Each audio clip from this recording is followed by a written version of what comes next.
जय मैथिल जय मिथिला। नमस्कार, आदाब, प्रणाम, सत श्री अकाल। केम छो बोसु पेरीपोना। तो गाइज अभी दिन के 1:30 बज रहे हैं और मैंने अपना ब्लॉग स्टार्ट किया है। गोर लगे छी मैथिलगण। तो मेरे घर का जो भी काम है एक हाउसवाइफ का सब हो गया। सुबह में मैं ट्यूशन पढ़ाती हूँ, वो भी हो गया है। अभी मैंने पूजा पाठ कर लिया है।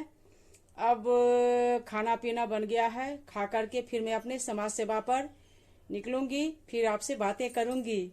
अभी मैंने जस्ट पूजा किया है, मेरा दिया जल ही रहा है, ये आपको दिखाते हैं। ये देखो गाइज, ये मेरा भगवान का घर है। जस्ट अभी मैंने पूजा पाठ किया है और ये देखो दिया जल रहा है। मेरे भगवान कितने सुंदर लग रहे हैं, ये आप देखो।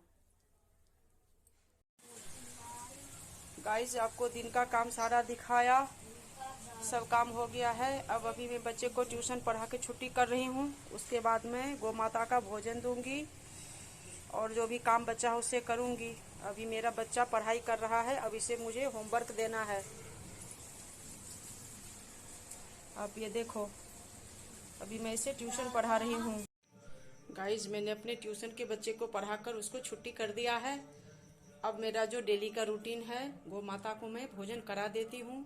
बारिश हो रही थी इसीलिए थोड़ी सी लेट हो गई, तो पहले गौ माता को भोजन कराती हूँ। गाइज ये गाय मिल गई है, पानी में भीग रही थी। देखो भूखी है, तो मैं इसी को भोजन करा दे रही हूँ। थोड़ी थोड़ी बारिश हो रही है। अब गाय का भोजन हो गया। आज तो सफाई पे काम नहीं कर पाऊंगी, बारिश हो रही है। ये देखो, ये खा रही है, कितना खुश हो रही है।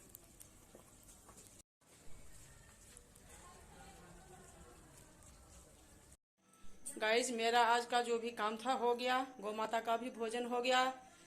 आज मैंने सोचा था कि गरीब के बच्चे को पढ़ाने जाऊंगी, लेकिन बारिश के कारण मैं नहीं जा पाई, सॉरी।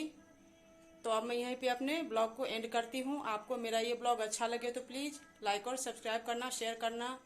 मैथिलगण अपने सब सपोर्ट करी, हमारे ब्लॉग के देखी, लाइक सब्सक्राइब करी आ समाज सेवा में मदद करी, जो हम आर जे छे से आगाँ बढ़ पाबी। धन्यवाद।